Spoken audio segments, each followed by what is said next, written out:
Good morning to everyone. कैसे हो आप सभी? Hope you all are fine and preparing well for your upcoming state examination. Last class में हमने modern physics में न्यूक्लियर फिजिक्स के PYQ डिस्कस किए थे और आज का जो हमारा सेशन है वो काफ़ी हेल्दी और काफ़ी इंटरेस्टिंग होने वाला है। आज हम ग्रेजुएशन और पोस्ट ग्रेजुएशन के इम्पोर्टेंट टॉपिक डिस्कस करेंगे और जो हमारा टॉपिक ऑफ डिस्कशन रहेगा वो रहेगा क्लासिकल मैकेनिक्स।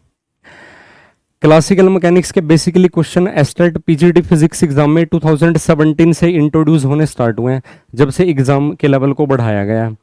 सो हम आज 2017 से लेके 2023 के क्लासिकल मैकेनिक्स के सारे PYQ डिस्कस करने वाले हैं। अगर आप इस चैनल पे फर्स्ट टाइम विजिट कर रहे हैं, आपने वीडियो को लाइक करना है, चैनल को सब्सक्राइब करना है और लेटेस्ट इन्फॉर्मेशन के लिए बेल नोटिफिकेशन को ऑन करना है। आपने क्लास को मैक्सिमम शेयर करना है ताकि ज़्यादा से ज़्यादा स्टूडेंट को इसका बेनिफिट हो सके। क्लासिकल मैकेनिक्स में जो हम टॉपिक डिस्कस करने वाले हैं वो रहेगा Lagrangian and Hamiltonian formulation, canonical transformation, poison bracket, motion in A central force field, relativity and special theory of relativity. इसमें अगर आप देखना जरा, जो प्योरली MSc का सिलेबस है, ये सिलेबस है प्योरली MSc का, ये है BSc प्लस MSc, और ये जो रिलेटिविटी वाला है ये कंसेप्ट बिलोंग करता है BSc से। ठीक है, इस बात का आपने ध्यान रखना। आज की क्लास का जो हमारा फर्स्ट क्वेश्चन है, आइए स्टार्ट करते हैं। सिंपल पेंडुलम के लिए आपको क्या लिखना है? लैग्रेंजियन फंक्शनल लिखना है। जो लैग्रेंजियन होता है ना, Lagrangian is a functional, it is not a function, it is a functional. क्यों? इसके अंदर ना पोजीशन कोऑर्डिनेट इन्वॉल्व है, पोजीशन कोऑर्डिनेट का टाइम डेरिवेटिव यानी कि वेलोसिटी इन्वॉल्व और फाइनली टाइम इन्वॉल्व है। It is a functional. इस बात का अपने ध्यान रखना है, जो लैग्रेंजियन है वो क्या है? फंक्शनल है। सिंपल पेंडुलम का अगर आप ना डायग्राम ड्रॉ करते हो, एक M मास को ना सस्पेंड किया हुआ है, ये इसकी मीन पोजीशन है और ये दो क्या है? इसकी ना एक्सट्रीम पोजीशन है। थीटा क्या है? इसकी एंगुलर डिस्प्लेसमेंट है। ये इसकी एक्सट्रीम पोजीशन है, ये क्या है? इसकी मीन पोजीशन। और आप इसको ना इस तरफ भी कनेक्ट कर सकते हो क्योंकि मोशन तो इसकी ना दोनों तरफ ही है। ये भी एंगुलर डिस्प्लेसमेंट क्या रहेगी? थीटा एंगुलर डिस्प्लेसमेंट रहेगी ये भी। और ये क्या होती है? इसकी ना रेफरेंस लेवल ऑफ पोटेंशियल है, यानी कि यहाँ पे हम पोटेंशियल एनर्जीज की जीरो मान के चलते हैं। और ये इसका वर्टिकल डिस्प्लेसमेंट है, मैक्सिमम जो हाइट ये Bob during the motion travel करेगा। लैग्रेंजियन लिखने के लिए सबसे पहले जो स्टेप नंबर 1 है, जनरलाइज कोऑर्डिनेट इंट्रोड्यूस करना पड़ेगा। स्टेप नंबर 1, जनरलाइज कोऑर्डिनेट का नॉलेज होनी चाहिए आपको। यहां पे क्या होना चाहिए? Generalise coordinate. एक ऐसा वेरिएबल ढूंढना अपने यहां पे। यहां पे जो जनरलाइज कोऑर्डिनेट रहेगा वो रहेगा थीटा एंगुलर डिस्प्लेसमेंट। क्यों? इस बॉब की ना पूरी मोशन के दौरान, सिंपल पेंडुलम है, सिंपल ये जो इसकी एंगुलर डिस्प्लेसमेंट है वो लगातार क्या हो रही है? चेंज हो रही है। ये किसी पर्टिकुलर T टाइम पे जो इसकी एंगुलर डिस्प्लेसमेंट है मीन पोजीशन से, वो हमने कंसीडर की हुई है। जनरलाइज कोऑर्डिनेट का पता होना बहुत जरूरी है। अब स्टेप नंबर 2, लैग्रेंजियन लिखने के लिए जो स्टेप नंबर 2 है उसमें आपको क्या पता होना चाहिए? काइनेटिक एनर्जी T से रिप्रेजेंट करते हैं। क्या होती है? काइनेटिक एनर्जी, जिसको आप ना T से रिप्रेजेंट करते हो। काइनेटिक एनर्जी का फॉर्मूला होता है हाफ ऑफ mv²। v यहां पे क्या है? इस ऑसिलेटिंग मोशन के दौरान जो वेलोसिटी है अलोंग द टेंजेंट जो एग्जिस्ट करेगी वेलोसिटी, उसको रिप्रेजेंट करते हैं। लेकिन क्योंकि ना एंगुलर डिस्प्लेसमेंट हो रही है, यानी कि टाइम के रिस्पेक्ट में एंगल चेंज होता जा रहा है, तो एंगुलर वेलोसिटी भी एग्जिस्ट करेगी। तो लीनियर वेलोसिटी को जब आप ना एंगुलर वेलोसिटी की टर्म्स में इंट्रोड्यूस करते हो, v equal to R omega, point of suspension से बॉब का डिस्टेंस कितना है, एल। ये डिस्टेंस कितना है, हमने आंसर के हिसाब से लिखा, आंसर में भी एल आया हुआ है। तो देखना जरा, वी को आप लिखोगे एल इंटू ओमेगा, इसका आपने कर देना स्क्वायर। अब एंगुलर वेलोसिटी को एंगल की टर्म में कैसे लिखेंगे, rate of change of angle, time के रिस्पेक्ट में एंगल की जितनी वैल्यू चेंज हो जाएगी।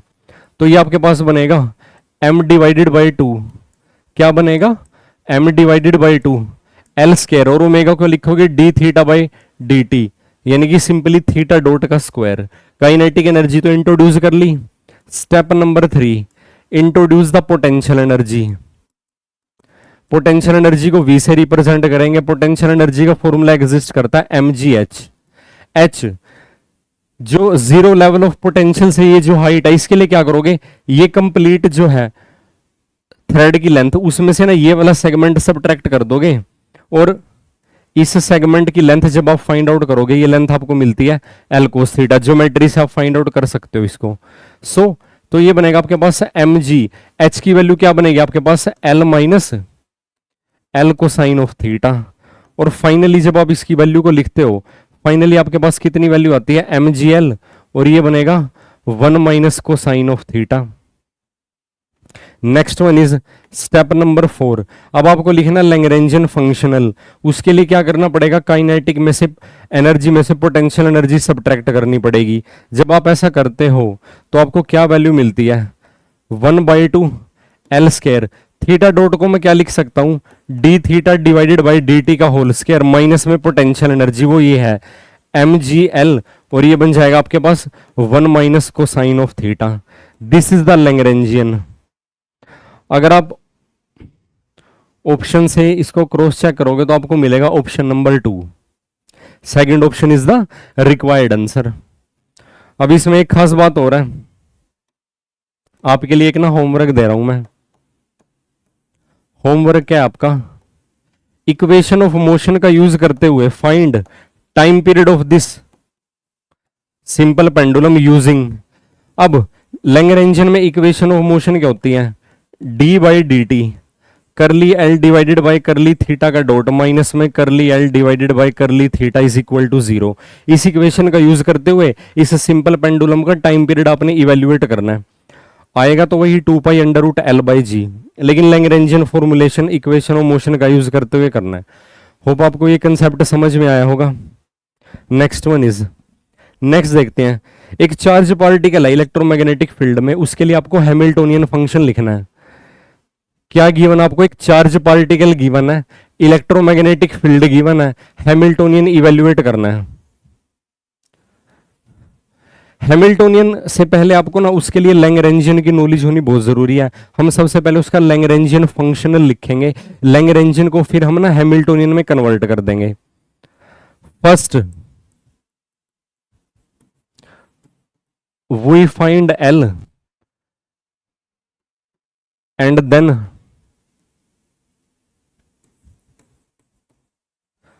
Converts it into Hamiltonian H.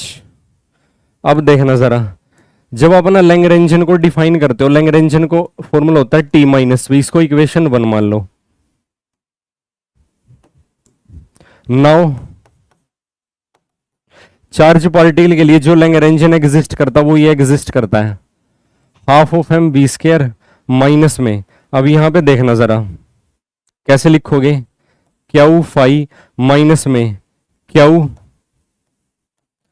A dot v, और इसको जब आप ना फर्दर ओपन करोगे, फर्दर आपको क्या वैल्यू मिलेगी, यहां से देखना जरा ध्यान से, ये वैल्यू मिलती है half of m v square minus में माइनस माइनस प्लस बन जाएगा क्यू ए डॉट वी, और माइनस में बनेगा क्यू इंटू फाई एज। अब मैं लैग्रेंजियन को दोबारा लिख रहा हूं एक बार और, टी माइनस वी लिखा था ना हमने, half of m v square minus में ये बनेगा plus q A dot velocity और माइनस में क्यू फाई। इसको इक्वेशन नंबर 2 मान लीजिए। अब देखना जरा, जहां where the symbol have their usable meaning here, देखना जरा ध्यान से, जो फाई है, फाई का क्या मतलब है? Scalar function. एंड और जो यहां पे हमने सिंबल यूज किया हुआ है ए किसको रिप्रेजेंट कर रहा है? वेक्टर फंक्शन को रिप्रेजेंट कर रहा है।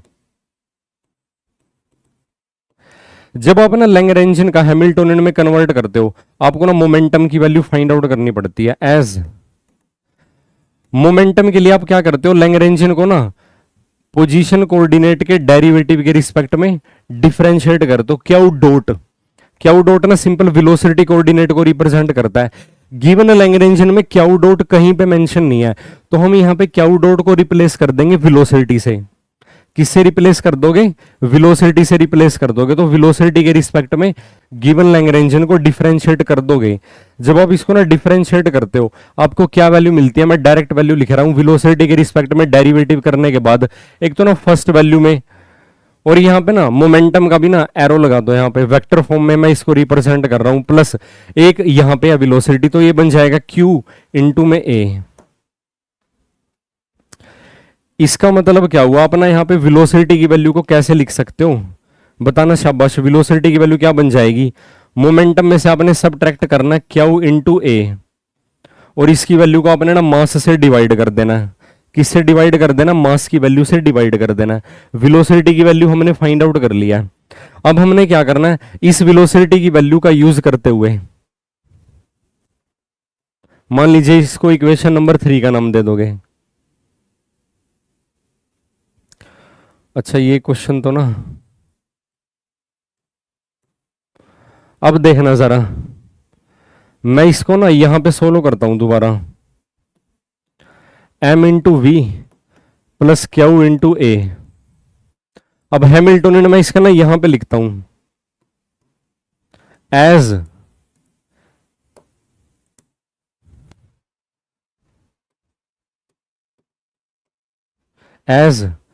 जहां पे ना हैमिल्टोनियन एग्जिस्ट करेगा,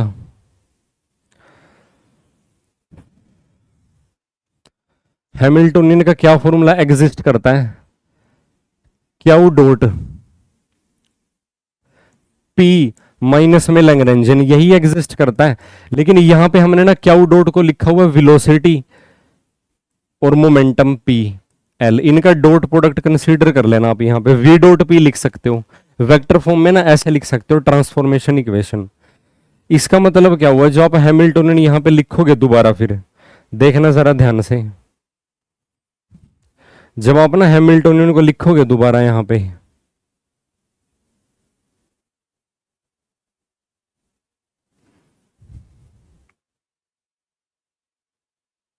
मैं ना रेस्ट ऑफ द क्वेश्चन ना यहां पे करवा देता हूं आपको, इस क्वेश्चन के बाद में करवा देता हूं, क्योंकि वो क्वेश्चन छोटा है।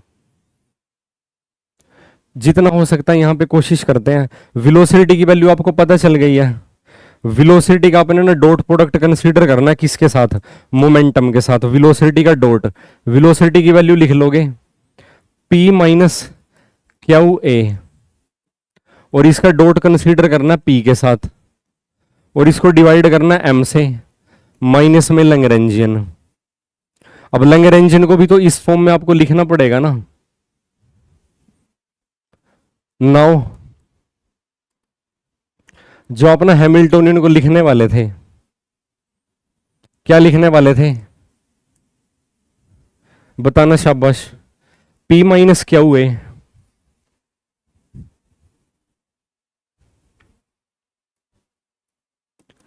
P minus Q into A, इसका डॉट आपने कंसीडर करना है मोमेंटम के साथ।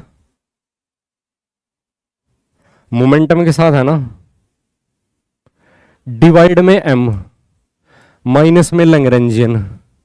अब देखना जरा दोबारा फिर, इसका मतलब क्या हुआ? जो हैमिल्टोनियन आपके पास आएगा, यहां पे देखना जरा। वैसे इसको ना आपको ना डिस्टर्ब करने की जरूरत नहीं है, इस इक्वेशन को अंदर ना मल्टीप्लाई करने की भी कोई जरूरत नहीं है।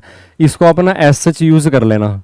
डॉट प्रोडक्ट P लिख दोगे, डिवाइड में M लिख दोगे, माइनस में लैग्रेंजियन में पहली टर्म क्या थी? Half of M v square, तो ये बनेगा हाफ ऑफ M वेलोसिटी का स्केयर। दोबारा फिर वेलोसिटी की जगह आपने क्या लिख देना है? V डॉट पी था ना, ये वेलोसिटी की वैल्यू आपके पास, तो ये बनेगा P minus Q A, divide में M से डिवाइड कर दोगे, और इस वैल्यू का आपने ना स्केयर कंसीडर करना है। और प्लस में क्या वैल्यू थी लैग्रेंजियन में, क्यू ए डॉट वी, तो ये बनेगा, और माइनस कर दिया ना क्योंकि, तो ये बनेगा माइनस में क्यू ए डॉट वी। अब ए डॉट वी जब आप लिखोगे तो ये लिखोगे ए डॉट वी की वैल्यू वही रहेगी जो हमने फाइंड आउट की थी, p minus Q A divided by m, क्या रहेगी, p minus Q A divided by m, और माइनस में क्यू फाई था तो ये बनेगा plus Q into phi. Hope आपको यहां तक का कंसेप्ट समझ में आया होगा। हमने लैग्रेंजियन को भी क्यू और पी का फंक्शन बना दिया। काफी इंटरेस्टिंग हो रहा है क्वेश्चन ये। इसका मतलब है हैमिल्टोनियन क्या बन जाएगा आपका फाइनली। अगर आप ना इसको देखो जरा, इन दो टर्म को ना कंसीडर करो, एक तो ये टर्म आपने कंसीडर करनी है, एक आपने ना ये टर्म कंसीडर करनी है। हम इनको ना कंबाइंड फॉर्म में लिख सकते हैं। इसमें से ना क्या वैल्यू आप कॉमन ले सकते हो, इसमें से p माइनस क्यू ए की वैल्यू आप ना कॉमन ले लीजिए। p माइनस क्यू ए की वैल्यू जब आप कॉमन ले लोगे, इवन की ना मास की वैल्यू को भी आप ना कॉमन लेके लिख दो, यहां पे बचेगा मोमेंटम और यहां पे बचेगा पोजीशन वेक्टर, तो ये बनेगा p माइनस में क्यू और साथ में a भी लिखा हुआ है, तो ये बनेगा क्यू इंटू ए। ये वैल्यू बच जाएगी, हमने ना इन दो टर्म को कंसीडर कर लिया, और माइनस में अब ये वाली टर्म लिख दोगे तो ये बनेगा m by two P minus में Q A divided by m, और इसका आपने कर देना स्केयर, और ये बनेगा plus Q into phi. Hope आपको यहां तक का कंसेप्ट समझ में आया होगा। इसका मतलब क्या हुआ, फाइनली आपके पास जो हैमिल्टोनियन आएगा, देखना जरा, इस वैल्यू को इसी से जब मल्टीप्लाई करोगे इसका ना स्केयर बन जाएगा, यहां पे भी स्केयर है। अब ये टर्म एग्जैक्टली इसका 50% है, तो सिंपली p माइनस में क्यू ए, इसका आपने कर देना स्केयर, 1 में से ना 1/2 सब्ट्रैक्ट करोगे तो 1/2 बच जाएगा, और प्लस में क्या बच जाएगा, q into phi. This is the required Hamiltonian, this is the required Hamiltonian. तो ये आपका ना रिक्वायर्ड आंसर आ जाएगा। होप आपको ये कंसेप्ट समझ में आया होगा। अब इसको एक बार सोल्व करके देख लेना। अब देखो ये जो हमारा क्वेश्चन है ना, अब इसको सोल्व करते हैं। फंडामेंटल पॉइजन ब्रैकेट का यूज करते हुए m और n की वैल्यू फाइंड आउट करो, जिससे ये ट्रांसफॉर्मेशन ना कैनोनिकल ट्रांसफॉर्मेशन बन सकते हैं। अब देखना जरा, for canonical transformation, canonical transformation के लिए क्या होल्ड करता है, कैपिटल क्यू और कैपिटल क्यू पी, इसका ब्रैकेट किसके रिस्पेक्ट में, क्यूपी के रिस्पेक्ट में ये वैल्यू आपको 1 प्रोवाइड करेगा, तो ये ट्रांसफॉर्मेशन क्या कहलाएगी, कैनोनिकल ट्रांसफॉर्मेशन कहलाएगी। क्या कहलाएगी, कैनोनिकल ट्रांसफॉर्मेशन कहलाएगी। क्यू की वैल्यू आपको गिवन है ऑलरेडी। अब इसका मतलब क्या हुआ, इसको आप ना फर्दर ओपन करके लिखोगे तो फर्दर आपको क्या मिलेगा, क्यू को ना पहले कोऑर्डिनेट के रिस्पेक्ट में डिफरेंशिएट कर दो, पी को सेकंड के रिस्पेक्ट में कर दो, यानी कि capital P divided by small P, यहां पे नेगेटिव साइन आएगा। अब क्यू को पी के रिस्पेक्ट में कर दो, या फिर ना पी को क्यू के रिस्पेक्ट में करके पहले लिख दो, और क्यू को पी के रिस्पेक्ट में करके बाद में लिख दीजिए। ये वैल्यू आपको क्या वैल्यू प्रोवाइड करेगी, 1 वैल्यू अगर प्रोवाइड करे, ये वैल्यू होनी चाहिए 1। अब इसको आपने ना मान लेना इक्वेशन नंबर 1। अब देखना जरा, अब हमारा क्या टारगेट है, ये वैल्यू फाइंड आउट करना। नाउ अब जो गिवन सिचुएशन है, जो क्यू फंक्शन आपको स्मॉल क्यू की पावर m गिवन है और कोस एन पी, हम सबसे पहले ना कैपिटल क्यू डिवाइडेड बाई ये वैल्यू स्मॉल क्यू की वैल्यू अगर आप डिफरेंशिएट करो इस वैल्यू को, तो पावर आगे आ जाएगी, एक पावर कम हो जाएगी, और मल्टीप्लाई किसके साथ लिख दोगे, कोसाइन एन पी लिख दोगे। होप आपको कैपिटल क्यू का ना स्मॉल क्यू के रिस्पेक्ट में डेरिवेटिव समझ में आया होगा। एक बार ये चीज भी आप दोबारा देख लो, ये क्यू एम का क्या मतलब है, क्यू की पावर m लिखा हुआ है, कोसाइन एन पी, तो इसका ना आपने क्यू के रिस्पेक्ट में डेरिवेटिव कर लिया। दूसरे टर्म आपको ना यहां पे ये भी चाहिए। अब देखना जरा, कैपिटल क्यू का अब मैं ना स्मॉल पी के रिस्पेक्ट में करता हूं। पी वाला वेरिएबल सिर्फ कोसाइन फंक्शन में है, यहां पे कोई पी नहीं है, तो क्यू की पावर m तो रहेगा सेम।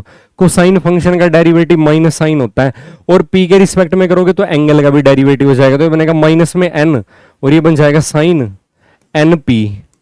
होप आपको ये भी समझ में आया होगा। अब इसके बाद देखना जरा, अब यही सेम कंडीशन कैपिटल पी का डेरिवेटिव हम किसके रिस्पेक्ट में करते हैं? कैपिटल पी का डेरिवेटिव हम ना स्मॉल क्यू के रिस्पेक्ट में करते हैं। स्मॉल क्यू के रिस्पेक्ट में पी का जब आप डेरिवेटिव करते हो तो पावर आगे आ जाएगी, एक पावर कम हो जाएगी, और साथ में sine n p s h लिखा रहेगा। और फाइनली जब आप ना पी का डेरिवेटिव ना, कैपिटल पी का डेरिवेटिव स्मॉल पी के रिस्पेक्ट में करते हो, वो यहाँ पे साइन में इन्वॉल्व है, तो ये रहेगा क्यू की पावर एम। साइन का डेरिवेटिव होता है कोस, और अंदर जाके एंगल का भी डेरिवेटिव। अच्छा, पी के रिस्पेक्ट में करना है ना, अब तो पी के रिस्पेक्ट में करना है, तो एन, और ये बनेगा कोसाइन एन पी। क्या बनेगा? कोसाइन एन पी बनेगा। अब सिंपल सा कंसेप्ट है, ये सारी की सारी वैल्यू ना इक्वेशन 1 में यूज करनी है। इक्वेशन 1 में जब आप ये सारी की सारी वैल्यू यूज करते हो ना, अब देखना जरा, कैपिटल क्यू को स्मॉल क्यू के रिस्पेक्ट में डिफरेंशिएट कर दिया, वो वैल्यू आई। पी को पी के रिस्पेक्ट में कर दिया, ये वैल्यू आई। मैं कंबाइंड करके लिख रहा हूं, इसका मतलब क्या हुआ? Using in equation number 1, equation 1 के अंदर ये सारी वैल्यू जब आप ना यूज करते हो, तब आपके पास ना क्या वैल्यू होती है? कैपिटल क्यू का स्मॉल क्यू के रिस्पेक्ट में डेरिवेटिव हो रहा, कैपिटल पी का स्मॉल पी के रिस्पेक्ट में डेरिवेटिव ये रहा। इसको और उसको जब मैं कंबाइंड करता हूं तो मुझे ना क्या वैल्यू मिलती है? देखना जरा ध्यान से। एक तो वैल्यू मिलती है एम एन, और क्यू की पावर मैं ऐड करके लिख देता हूं, तो क्यू की पावर क्या बनेगी? 2m-1। कोसाइन से कोसाइन मल्टीप्लाई हो जाएगा, तो ये बनेगा कोसाइन स्क्वायर एन पी, और माइनस में अब देखना जरा जो इसका ना सेकंड पार्ट आएगा। अब इन दो क्वांटिटी का मल्टीप्लिकेशन, क्यू का पी के रिस्पेक्ट में ये रहा, पी का क्यू के रिस्पेक्ट में ये रहा, इनको मल्टीप्लाई जब हम करेंगे तो क्या वैल्यू मिलती है? दोबारा फिर माइनस ऑलरेडी है तो ये प्लस बन जाएगा, ये बनेगा m इंटू एन क्यू की पावर। क्यू की पावर जब आप ऐड करोगे ये बनेगा 2m-1, और ये आपके पास बनेगा sine square n p. Cosine square theta plus cos square theta 1 होता है। कोस और साइन फंक्शन का एंगल सेम है, एन पी के इक्वल।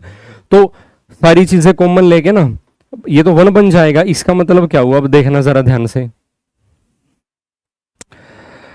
आपके पास आएगा m इंटू एन क्यू की पावर 2m-1, इसकी वैल्यू आपके पास है ना 1 आ जाएगी। अब इंडिविजुअली जब आप इनको 1 पुट करोगे तो क्यू की पावर को आपको 0 पुट करना पड़ेगा। 2m-1 को 0 पुट करोगे, m की वैल्यू 1/2 आ जाएगी। m इंटू एन के प्रोडक्ट को 1 पुट करोगे, m की वैल्यू 1/2 ऑलरेडी फाइंड आउट कर लिया, n की वैल्यू 2 आ जाएगी। n की वैल्यू 2, m की वैल्यू हाफ, यानी कि first option is the required answer. यहां से आपको इवेल्युएट करना पड़ेगा, ठीक है। इस बात का आपने ध्यान रखना है। दोबारा बता रहा हूं, इन दो क्वांटिटी का प्रोडक्ट 1 रखना है। क्यू की पावर 2m-1 1 कब होगा? जब क्यू की पावर है जो 2m-1 उसको 0 होना पड़े। 2m-1 को 0 पुट करोगे, m की वैल्यू 1/2 आ जाएगी। दोबारा फिर m इंटू एन का प्रोडक्ट को भी 1 होना पड़ेगा। m की वैल्यू को 1/2 पुट करोगे, n की वैल्यू आपके पास कितनी आ जाएगी? 2 आ जाएगी सिंपली।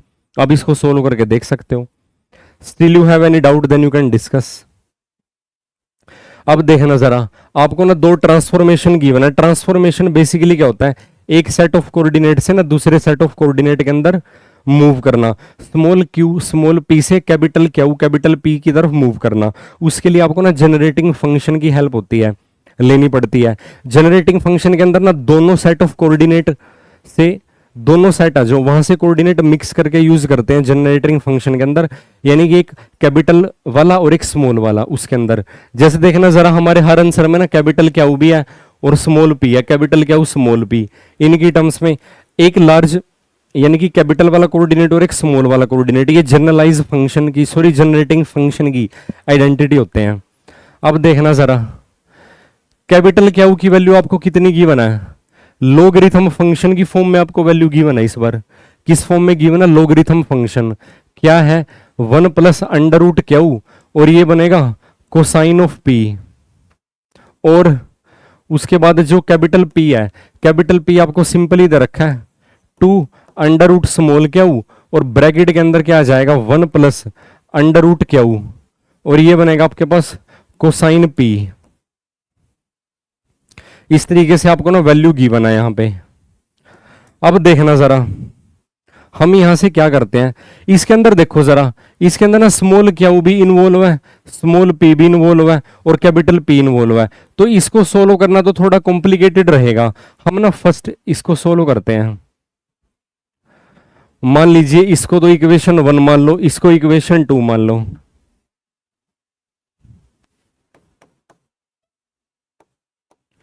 फ्रॉम इक्वेशन वन से अपना क्या लिख सकते हो देखना जरा, अगर एक्सपोनेंशियल ले लोगे दोनों तरफ, फ्रॉम इक्वेशन 1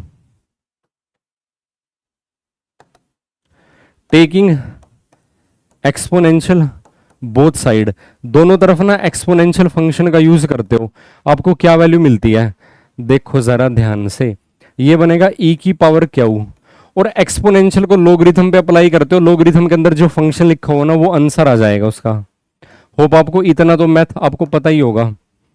इसका मतलब फर्दर e की पावर कैपिटल क्यू और माइनस में 1 अगर सब्ट्रैक्ट करते हो एक्सपोनेंशियल में से, आपको क्या वैल्यू मिलती है, स्मॉल क्यू, और ये बनेगा small p,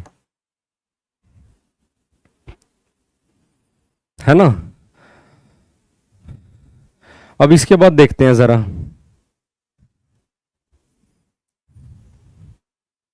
e raise to power capital Q minus में 1 is equal to under root small q, और क्या लिखा हुआ था यहाँ पे, कोसाइन p लिखा हुआ था, कोसाइन लिखा हुआ था p का। नाउ अब क्या करते हैं, स्केयरिंग कर दो दोनों तरफ, स्केयरिंग बोथ साइड्स, दोनों तरफ क्या करनी पड़ेगी, स्केयरिंग करनी पड़ेगी।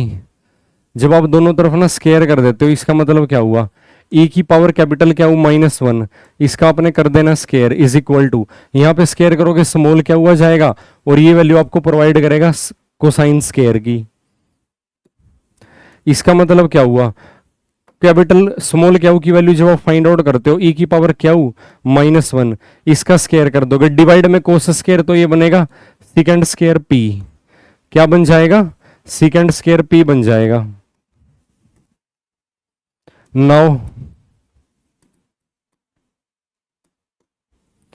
यूजिंग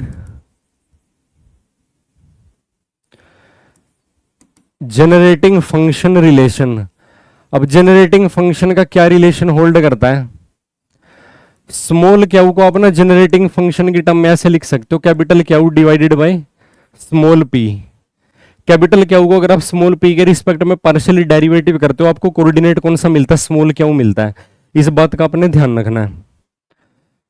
और इसका मतलब क्या हुआ, इसका मतलब क्या हुआ, curly F divided by curly p is equal to negative के अंदर क्यू, क्यू की वैल्यू ये आपके पास ऑलरेडी है ही है।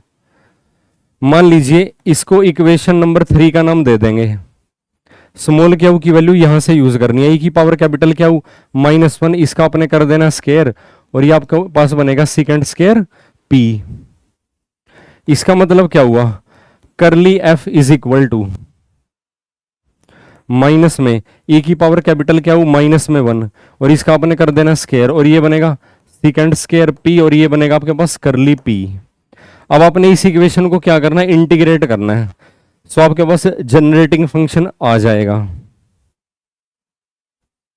एज, मैं दोबारा लिख रहा हूं, आप ना कर लिया आपको ना df भी लिख सकते हो, df is equal to minus में e की पावर कैपिटल क्या हो माइनस 1, इसका स्केयर, और ये बन जाएगा सेकेंड स्केयर p, और ये बन जाएगा dp। नाउ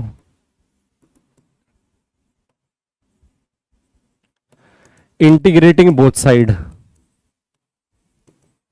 दोनों तरफ जब आप ना इंटीग्रेट करते हो तो आपको क्या वैल्यू मिलती है, इसका मतलब है integration df is equal to, negative sign बाहर ले लोगे, e की पावर कैपिटल क्या हो माइनस 1, इसका कर दोगे आप स्क्वायर, और ये आपके पास बन जाएगा सेकेंड स्केयर p, और ये बनेगा dp। ये तो कांस्टेंट की तरह बिहेव करेगा, इसके अंदर तो p एलिमेंट है ही नहीं है, यानी कि आप ना यहां से माइनस में e की पावर कैपिटल क्या हो माइनस 1 का स्केयर तो बाहर निकाल लो, और यहां पे आपके पास बच जाएगा, बताओ शाबाश, second square p dp। Second square किसका डेरिवेटिव होता है बताना शाबाश, df का डेरिवेटिव f बन जाएगा। सेकेंड स्केयर बताओ शाबाश किसका डेरिवेटिव होता है, टेंजेंट फंक्शन का, तो ये बनेगा tangent p। This is the required generating function. Negative में e की पावर क्या हो माइनस 1 का स्केयर, और क्या बनेगा टेंजेंट p, नेगेटिव साइन भी आएगा ना साथ में, तो ये आपके पास आंसर जो रहेगा टेंजेंट p, यानी कि fourth option is the required answer, fourth option is the required answer. Hope आपको ये कंसेप्ट समझ में आया होगा। फर्दर अगर आपको कोई डाउट हो तो आप कमेंट बॉक्स में मेंशन कर सकते हो।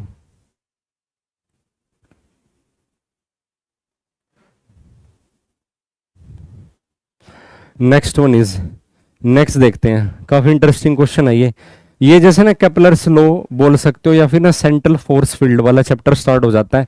लैग्रेंजियन फॉर्मूलेशन हमारा यहाँ पे कंप्लीट हो गया। अब हम यहाँ से ना सेंट्रल फोर्स फील्ड के क्वेश्चन स्टार्ट करने वाले हैं, और हैमिल्टोनियन इक्वेशन या हैमिल्टोनियन फॉर्मूलेशन भी कंप्लीट हो गया। अब देखना जरा, इक्वेशन आपको दे रखी है, आर की वैल्यू आपको क्या दे रखी है, ए कोस स्क्वायर थीटा, ये वैल्यू आपको दे रखी है। The central force acting on a body moving on a path describe by the equation is proportional to the nth power of the distance, nth power of the distance where the value of n is. इस पाथ पे चलते हुए एक body पे जो ना force act कर रहा है is proportional to the nth power of distance, r की पावर n पे डिपेंड कर रहा है। ठीक है, n की वैल्यू आपको फाइंड आउट करनी है। क्या वैल्यू फाइंड आउट करनी है आपको, n की वैल्यू फाइंड आउट करनी है। एज r की वैल्यू आपको क्या गिवन है, a कोसाइन स्क्वायर थीटा है ना, cosine square theta. Let r की वैल्यू को ना 1/u पुट कर दो। यहां से आपको ना ट्रांसफॉर्मेशन का यूज करना पड़ेगा, या फिर हम कहें सब्स्टिट्यूशन का। फिर एक इक्वेशन जनरेट करनी पड़ेगी। r को जब आप 1/u पुट करते हो तो आपके पास ना u की वैल्यू कितनी आ जाएगी, u की वैल्यू आ जाएगी आपके पास second square theta divided by a। अब इसको मान लीजिए equation number 1। Now second order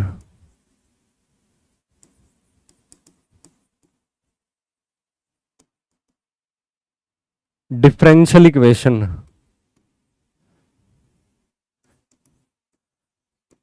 is given by, जो second order differential equation exist करती है वो क्या होती है, D square U divided by D theta U plus, बताओ शाबाश, सेकंड ऑर्डर जो इक्वेशन आपके पास एग्जिस्ट करती है वो क्या होती है,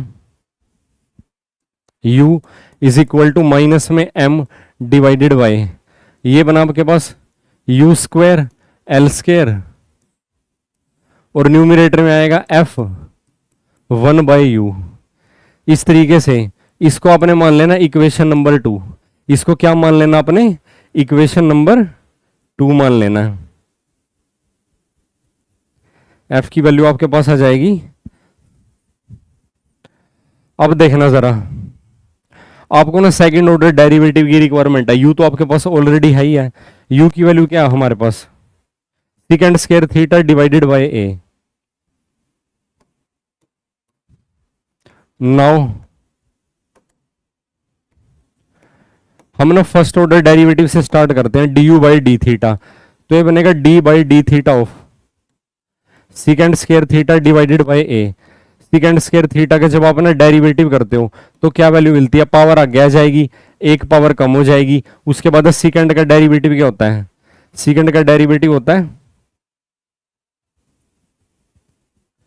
बताओ शाबाश, सेकंड का डेरिवेटिव क्या होता है। अभी तो हमने यहाँ पे इंटीग्रेट किया था, जैसे सेकंड स्क्वायर थीटा टेंजेंट का डेरिवेटिव होता है, टेंजेंट थीटा का डेरिवेटिव होता है सेकंड स्क्वायर थीटा। सेकंड का डेरिवेटिव क्या होता है, second theta into tangent theta. तो ये बनेगा सेकंड थीटा इंटू में टेंजेंट थीटा। तो D U by D theta का डेरिवेटिव जब आप फाइंड आउट करते हो, D U by D theta का जब आप डेरिवेटिव फाइंड आउट करते हो, आपके पास क्या वैल्यू आती है, twice of tangent theta second square theta divided by a। इसको मान लीजिए इक्वेशन नंबर 3। अभी तो हमने सिर्फ फर्स्ट ऑर्डर डेरिवेटिव किया, हमको सेकंड ऑर्डर डेरिवेटिव तक जाना है। नाउ जब आप इसका ना सेकंड ऑर्डर डेरिवेटिव करोगे, D square U divided by D theta square, उसके लिए क्या करना पड़ेगा, जो ऑलरेडी आपने ना फर्स्ट ऑर्डर डेरिवेटिव इवेल्युएट किया हुआ है उसको दोबारा थीटा के रिस्पेक्ट में डिफरेंशिएट कर दोगे। तो ये बनेगा D by D theta of, इसका कर दो 2 tan theta second square theta by a, 2 tangent theta secant square theta divided by A, यही वैल्यू थी ना 2 tan theta secant square theta divided by A. इसका मतलब क्या हुआ, जब आप इसका ना सेकंड ऑर्डर डेरिवेटिव की वैल्यू इवेल्युएट करते हो, अब देखना जरा यहाँ पे ना 2/a की वैल्यू तो कांस्टेंट है, यहाँ पे प्रोडक्ट रूल लग जाएगा। देखो टेंजेंट थीटा एस सच सीकेंड स्क्वायर थीटा का डेरिवेटिव क्या बनेगा 2 सीकेंड थीटा और सीकेंड का सीकेंड इंटू टेंजेंट, तो ये बनेगा secant square theta tangent theta, और ये बनेगा plus secant square theta as such tangent का डेरिवेटिव क्या होता है सीकेंड स्क्वायर थीटा, तो यहां पे लिख दोगे आप secant square theta as a derivative of tangent function still is equal to, further जब आप इसको सोल्व करते हो 2/a, अब देखना जरा ये वैल्यू आपके पास क्या बनेगी 2 सीकेंड square theta tangent square theta plus सीकेंड की पावर बन जाएगी 4 थीटा। यहां से अगर कुछ वैल्यू कॉमन आ सकती हो तो कॉमन लेने की कोशिश करो। क्या वैल्यू कॉमन ले सकते हो आप यहां से, सीकेंड स्क्वायर थीटा की वैल्यू कॉमन आ सकती है यहां से, सीकेंड स्क्वायर थीटा की वैल्यू को कॉमन लेके क्या बनेगा tangent square theta plus secant square theta बन जाएगा दोबारा। चलो एक बार ना कॉमन लेके देखते हैं, सीकेंड स्क्वायर थीटा की वैल्यू को कॉमन ले लो, हाँ जी, तो ये बनेगा 2 tangent square theta plus secant square theta,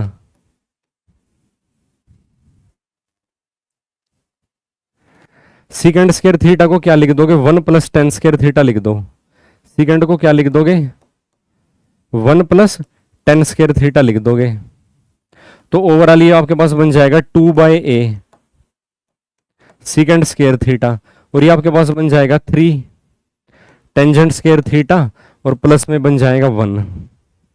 अब इस इक्वेशन का आपने ना कहाँ पे यूज करना है, इसमें आपने ना u की वैल्यू ऐड करनी है। u की वैल्यू आपके पास क्या थी सीकेंड square theta divided by a, ठीक है, यानी कि जो इक्वेशन नंबर 2 है, इक्वेशन नंबर 2 पे चलते हैं अब हम। ये तो खैर मीनिंगलेस ही है, इसको इक्वेशन 3 का नाम क्यों देंगे, इसको इक्वेशन 3 का नाम दे देंगे। Now using 1 and 3 in equation number 2, 1 और 3 का यूज करना है इक्वेशन नंबर 2 के अंदर। इक्वेशन नंबर 2 तो स्टैंडर्ड है, इक्वेशन नंबर 1 है secant square theta divided by a। अब देखना जरा जो सेकंड ऑर्डर डेरिवेटिव है,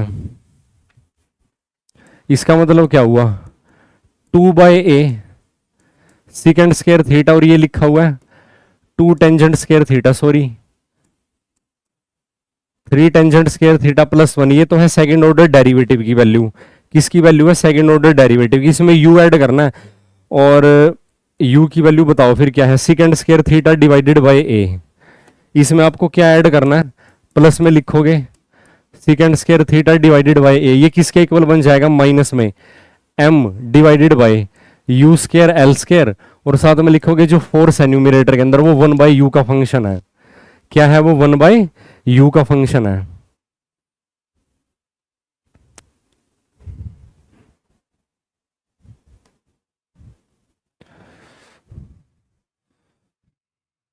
r को हमने 1/u पुट किया हुआ ना इसमें। होप आपको अभी तक का कंटेंट समझ में आया होगा।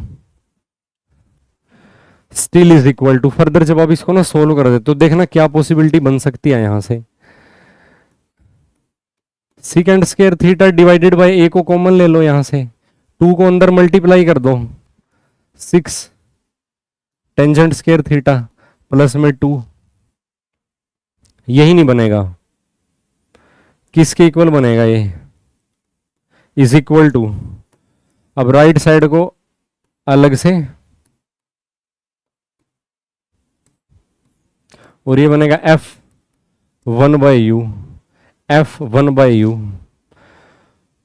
कुछ कंपैरिजन होने के चांसेस बनते हैं यहां पे, देखना जरा ध्यान से।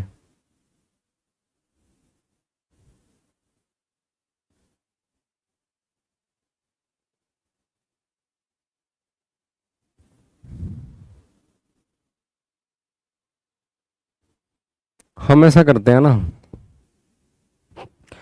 जो अब हम यहाँ पे ना u इंट्रोड्यूस करना है, u की वैल्यू है secant square theta divided by a। u की वैल्यू क्या है, second square theta divided by A. ऐसा करो फिर, इसको लिख दो आप 1+3, और ये लिख दोगे टेंजेंट को second square theta -1, second square theta -1, तो क्या बनेगा, ये वैल्यू बन जाएगी आपके पास। अब u की वैल्यू क्या है आपके पास, second square theta divided by A.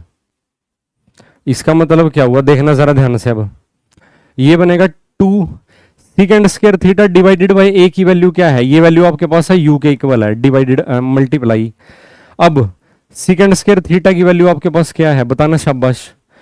Second square theta की वैल्यू क्या है बताओ, u बाय ए है ना, तो ये बनेगा u इंटू ए। और आप ना चाहे 3 को बाहर ले लो कॉमन, 3 को आप बाहर ले लो, ये वैल्यू आपके पास बनेगी u into a -1 is equal to minus में m divided by u square l square, और ये बनेगा f of 1 divided by u। अब देखना जरा ध्यान से, इसका मतलब क्या हुआ, जो f ऑफ 1 बाई यू है ना, अब हम यहाँ पे ना प्रोपोर्शनैलिटी लिखेंगे जरा, क्यों, हमको सिर्फ ना u हमारे लिए यूजफुल है। तो देखो जरा 6 को इवेल्युएट, u स्केयर इधर आके मल्टीप्लाई हो जाएगा, तो ये बनेगा u का क्यूब, और ब्रैकेट के अंदर यू लिखोगे ua -1, और इसको अप्रोक्सीमेटली क्या लिख सकते हो आप, अप्रोक्सीमेटली u क्यूब, 1 को अगर आप ना नेग्लेक्ट कर दोगे, u इंटू ए लिख दोगे, तो ये अप्रोक्सीमेटली बन जाएगा u raise to power 4। Now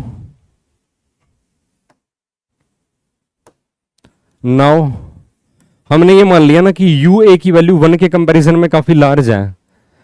f of r की वैल्यू क्या बन जाएगी, f ऑफ r किसके प्रोपोर्शनल बन जाएगा, 1 by r raise to power 4 के। इसका मतलब है जो n की वैल्यू आपके पास कितनी आएगी, वो आएगी -4।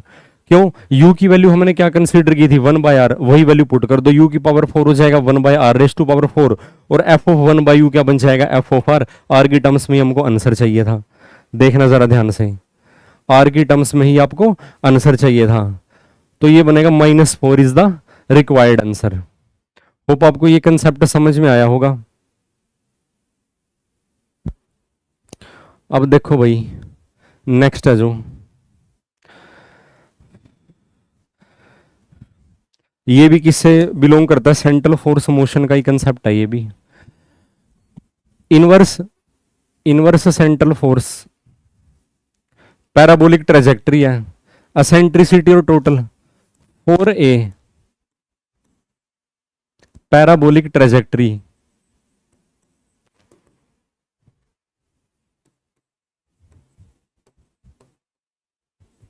ट्रेजेक्ट्री अंडर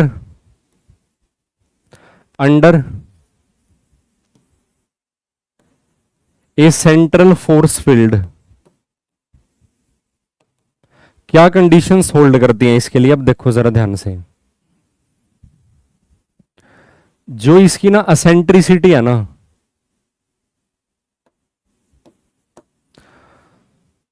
क्या है इसकी, जो असेंट्रिसिटी है जिसको ए से रिप्रेजेंट करते हैं, is equal to 1 must for a parabolic path. ये पैराबोलिक पाथ की कंडीशन है भाई, ये आपको ध्यान रखनी पड़ेगी। Also kinetic energy is equal to negative of potential energy. इसका मतलब क्या हुआ, kinetic energy plus potential energy क्या रहेगी, 0 रहेगी। इसका मतलब है जो टोटल एनर्जी है जिसको आपने ना ई से रिप्रेजेंट किया, उसकी वैल्यू 0 आ जाएगी। काइनेटिक एनर्जी और पोटेंशियल एनर्जी एक दूसरे के नेगेटिव रहेंगे पैराबोलिक केस में। अच्छा, आपके लिए एक क्वेश्चन है, होमवर्क क्या है, फाइंड जो पाथ होएगा ना, आइदर पाथ इज बाउंड और अनबाउंड। जो इसकी ये ट्रेजेक्ट्री है ना, ये बाउंड होगी या अनबाउंड होगी, ये आपके लिए क्वेश्चन है। ये क्या है आपका ना, होमवर्क है, प्यारा सा क्वेश्चन, छोटा सा क्वेश्चन आपका ना होमवर्क है, आपने ही ट्राई करना है, ठीक है। नेक्स्ट वन इज, दो फ्रेम गिवन है, दोनों फ्रेम से ना एक पार्टिकल है, उसकी एक्सेलरेशन का ना सेम मैग्नीट्यूड है, वो कितना है 4 मीटर पर सेकंड स्क्वायर। अब यहां से आपके ना रिलेटिविटी के क्वेश्चन स्टार्ट हो जाते हैं। रिलेटिविटी में आप ना फ्रेम की बात करते हो ना, तो एक मूविंग फ्रेम है, दो फ्रेम आपके पास है S1 और S2, वहां से ना एक कॉमन पार्टिकल की जो क्या फाइंड आउट कर रहे हो, एक्सेलेरेशन ऑब्जर्व कर रहे हो, 4 मीटर पर सेकंड आई है। अब आपको गिवन ऑप्शन चूज करने हैं। अब देखना जरा इसको कैसे सोल्व करोगे।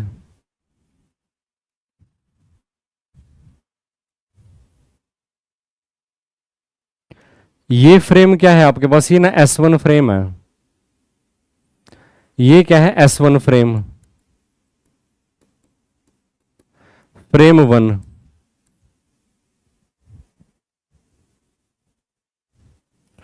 और यहां मैं ड्रॉ करता हूं फ्रेम 2,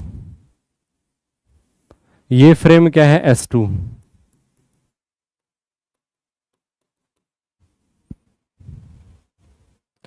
अब देखना जरा, यहां पे वो पार्टिकल है, यहां पे क्या है वो पार्टिकल,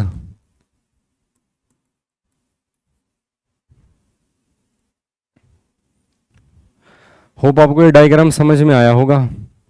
अब इस पार्टिकल की एक्सेलरेशन ना, इसके रिस्पेक्ट में एक्सेलरेशन आपको गिवन है।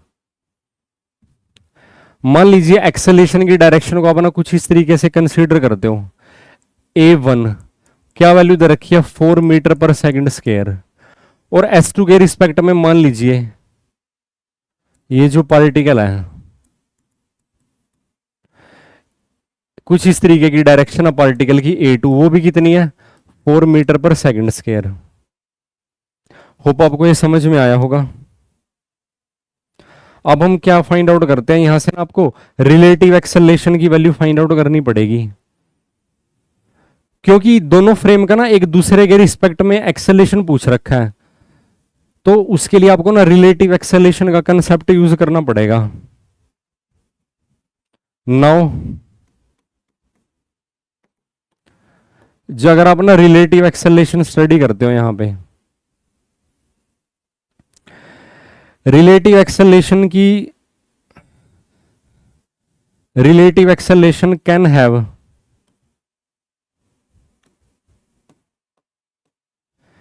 many values between a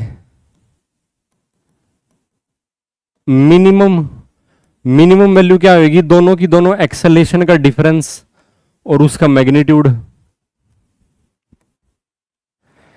and A maximum,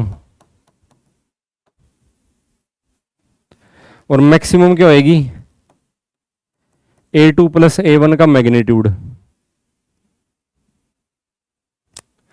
अब देखना जरा, क्यों हमको अभी डायरेक्शन स्पेसिफाई नहीं है ना, इन दोनों की ये पता कि एक दोनों से ना ऐसे सेपरेट कर रहे हैं ये फ्रेम, एक दूसरे के क्लोज आ रहे हैं, या ये जो पार्टिकल है ये इसको अप्रोच कर रहा है या उसको अप्रोच कर रहा है। तो ये डिफरेंट पॉसिबिलिटी हमारे पास बन सकती है। जो यहाँ पे ना रिलेटिव एक्सेलरेशन आएगी ना, रिलेटिव एक्सेलरेशन का जो मैग्नीट्यूड होएगा वो किसके बीच में लाई करेगा, A1 माइनस A2 और A1 प्लस A2 के मैग्नीट्यूड के इन बिटवीन लाई करेगा। इसका मतलब क्या हुआ, जो रिलेटिव एक्सेलरेशन है, जब मिनिमम की बात करते हो ना, मिनिमम में ना उन दोनों फ्रेम के बीच के एक्सेलरेशन के बीच में एंगल होना जाना चाहिए 0, एक ही डायरेक्शन में अगर वो मूव कर रहे हो तो। और मैक्सिमम के लिए जो थीटा है, मैक्सिमम के लिए थीटा की वैल्यू क्या होनी चाहिए 180 डिग्री, मैक्सिमम के लिए वैल्यू क्या हो जानी चाहिए 180 डिग्री।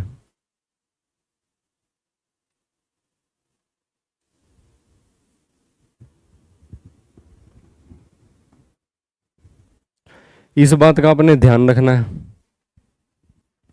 अब देखना जरा, तो अगर आप उनका ना दोनों का मैग्नीट्यूड का डिफरेंस कंसीडर करोगे, A1 की वैल्यू भी 4 है और A2 की वैल्यू भी 4 है, यहां पे आप उनको ना ऐड कर दोगे। सो जो रिलेटिव एक्सेलरेशन आएगी आपके पास फाइनली जो आपके पास है ना रिलेटिव एक्सेलरेशन आएगी, उसकी वैल्यू क्या रहेगी, इन बिटवीन रहेगी 0 और 8 के। देख लो, may be anything between 0 and 1। ये रहा, fourth option is the required option. इस तरीके से आप ना प्रोसीड कर सकते हो। नेक्स्ट वन इज, एक पार्टिकल को ऑब्जर्व किया जा रहा है 2 फ्रेम से। इस बार भी आपको ना 2 फ्रेम गिवन है, S1 और S2। अब जो S2 फ्रेम है ना, वो S1 के रिस्पेक्ट में एक्सेलरेट कर रहा है। इस बार देखना जरा ध्यान से, ये क्या है, S1 फ्रेम है,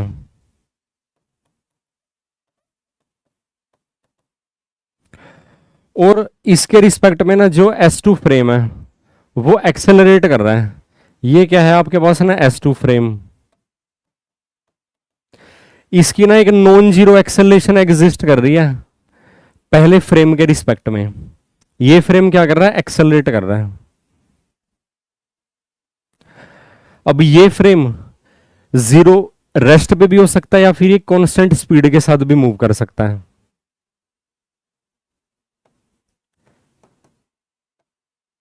it may be at rest और मूविंग विद कांस्टेंट वेलोसिटी। बस एक्सेलरेशन ना हो इसके अंदर, एक्सेलरेट ना हुए, इसके लिए ये पॉसिबिलिटी एग्जिस्ट कर रही है। F1 और F2 ना एक पार्टिकल पे फोर्स एक्ट कर रहा है जब उसको ना S1 और S2 से ऑब्जर्व किया जा रहा है। अब मान लीजिए वो ऑब्जर्वेशन पार्टिकल ना यहाँ पे दोबारा फिर यहाँ पे लाई कर रहा है, ये पार्टिकल है, अब उस पे ना फोर्स एक्ट कर रहा है, इस पार्टिकल पे ना फोर्स एक्ट कर रहा है। अगर उसको ना S1 से ऑब्जर्व कर रहे हो, मान लीजिए उस पे इस तरफ फोर्स एक्ट कर रहा है F1 और इस तरफ उस पे फोर्स एक्ट कर रहा है F2। जब हम S2 से उसको ना ऑब्जर्व करते हैं, अब ये देखना जरा, क्या ये फोर्स की वैल्यू नॉन जीरो रहेगी या जीरो वैल्यू रहेगी। Now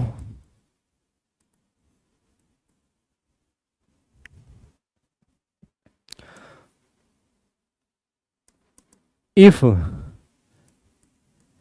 F is equal to 0, अगर हम ना फोर्स को 0 कंसीडर कर लें, it means acceleration equal to 0, that is the frame is N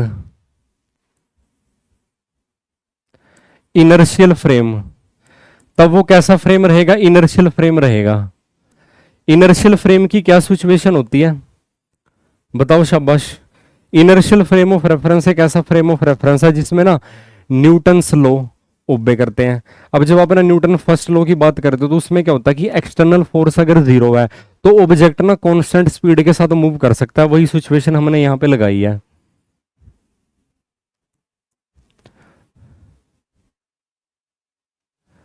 but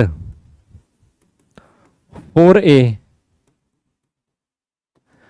non inertial frame,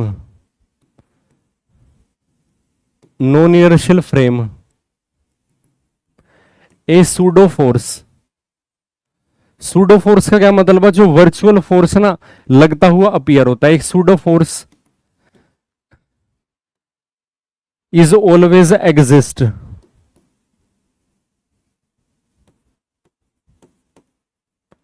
acting on A particle पे ना हमेशा ही सूडो फोर्स एक्ट करेगा। अब देखना जरा ये सिचुएशन देखना, S1 से जब पार्टिकल को ऑब्जर्व किया उस पे F1 फोर्स लग रहा है, S2 से जब ऑब्जर्व किया तो F2 फोर्स एक्ट कर रहा है। इसका मतलब क्या हुआ, जब हम ना ये बात कर रहे हैं which of the following option is not possible, इनमें से कौन सा ऑप्शन पॉसिबल नहीं है। इनमें से सिर्फ ये ऑप्शन पॉसिबल नहीं है कि जब ये दोनों फोर्स की वैल्यू ना 0 हो जाए। अब इसका रीजन सुन लीजिए। अब दोनों फ्रेम ऑफ रेफरेंस क्या है, एक्सेलरेटिंग फ्रेम ऑफ रेफरेंस है। जब आप ना accelerating frame of reference consider करते हो तो उसमें ना पार्टिकल पे हमेशा ही क्या एक्ट करता है, एक नॉन जीरो फोर्स एक्ट करता है, यानी कि एक सूडो फोर्स हमेशा एक्ट करता है।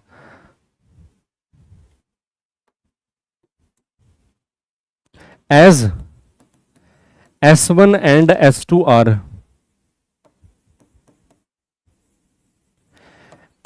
accelerating frames of reference, it means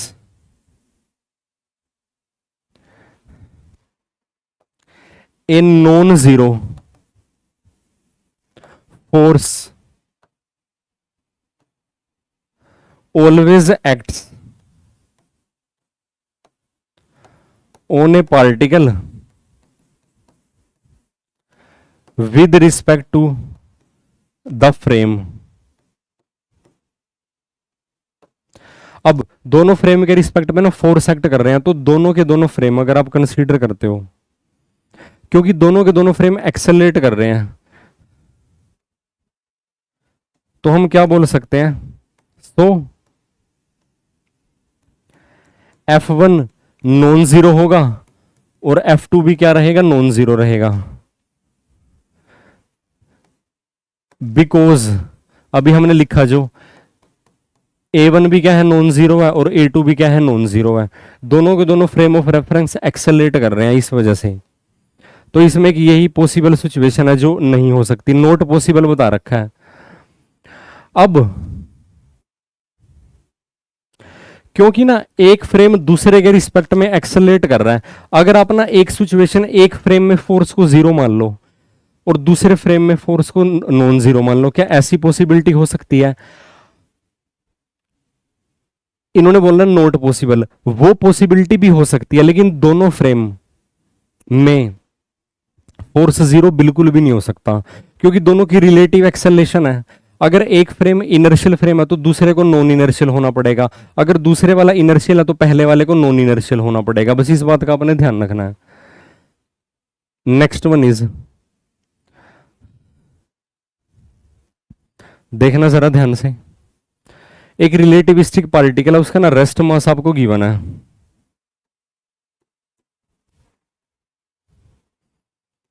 ये पार्टिकल है, उसका जो रेस्ट मास है, रेस्ट मास उसका क्या है? m नॉट है, और स्पीड v है उसकी। कितनी स्पीड से ट्रेवल कर रहा है? v वेलोसिटी से ट्रेवल कर रहा है। स्टेशनरी पार्टिकल से हिट करेगा ये, कैपिटल m मास से क्या करेगा? ये हिट करेगा जाके, और उसके साथ ना कंबाइंड हो जाएगा। जब इसके साथ ये हिट करेगा तो फाइनली क्या हो जाएगा? ये इसके साथ अटैच हो जाएगा, कुछ इस तरीके से क्या करेगा? ये अटैच हो जाएगा इसके साथ। Final speed of the composite particle. अब ये कंपोजिट पार्टिकल की जो फाइनल स्पीड है, ये वैल्यू आपको ना फाइंड आउट करनी है। अब देखना जरा, हेयर अगर हम ना इनिशियल मोमेंटम की बात करते हैं, इनिशियल मोमेंटम कितना एग्जिस्ट करेगा? m naught v as capital M is at rest. Capital M mass वाला जो ब्लॉक है वो क्या है? रेस्ट पे रहेगा। और साथ में क्योंकि ये रिलेटिविस्टिक मोशन है तो आपको क्या करना पड़ेगा? यहां पे गामा टाइम्स जो उसका ना मोमेंटम हम स्टडी करते हैं, m naught v, it is relativistic momentum. ये क्या होता है?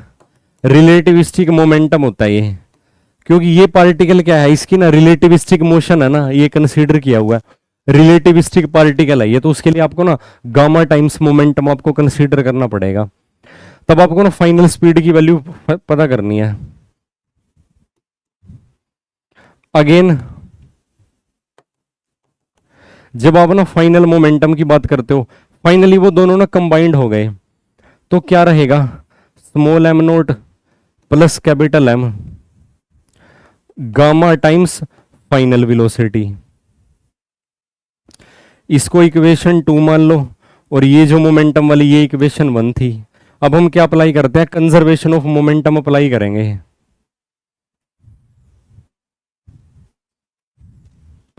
नाउ अप्लाई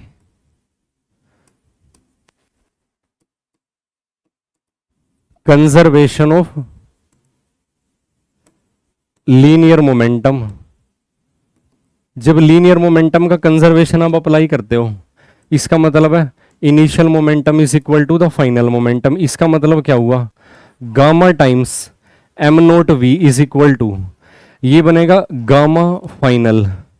यहां पे आपने ना गामा की वैल्यू भी ना फाइनल वैल्यू यूज करनी है, गामा फाइनल।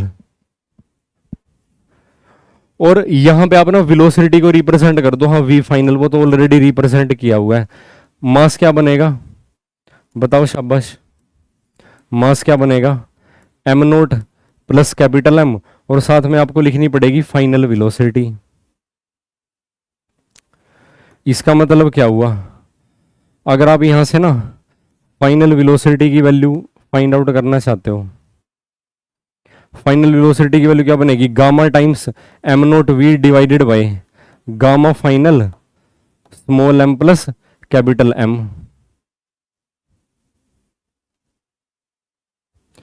दोबारा फिर इसको फर्दर आप कैसे लिख सकते हो, फर्दर बताना शाबाश।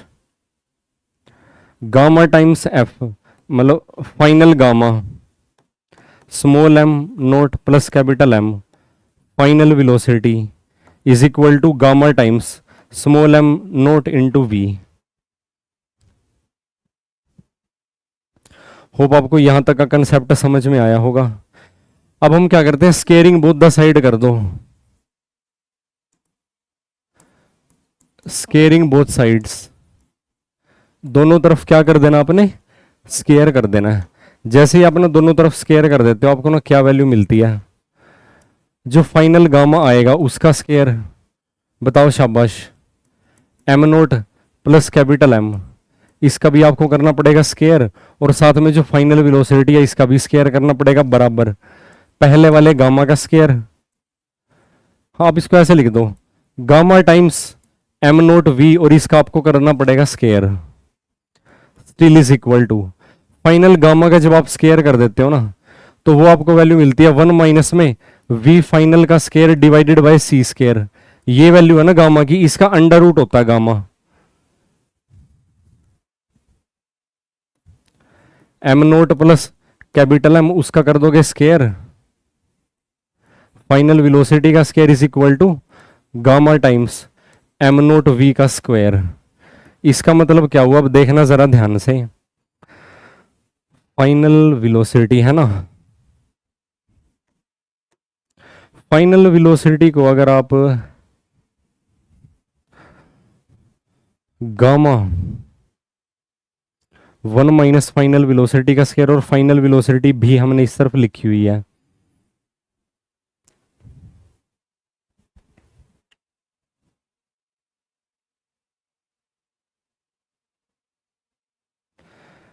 Final velocity. अब इसके लिए आपको फर्दर कैसे सोल्व करना पड़ेगा इसको,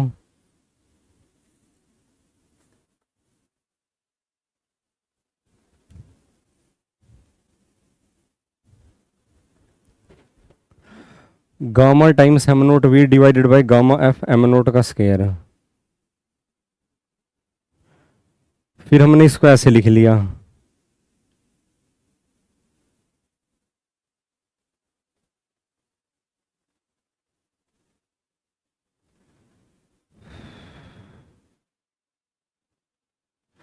गामा की वैल्यू 1 बाय में होती है ना,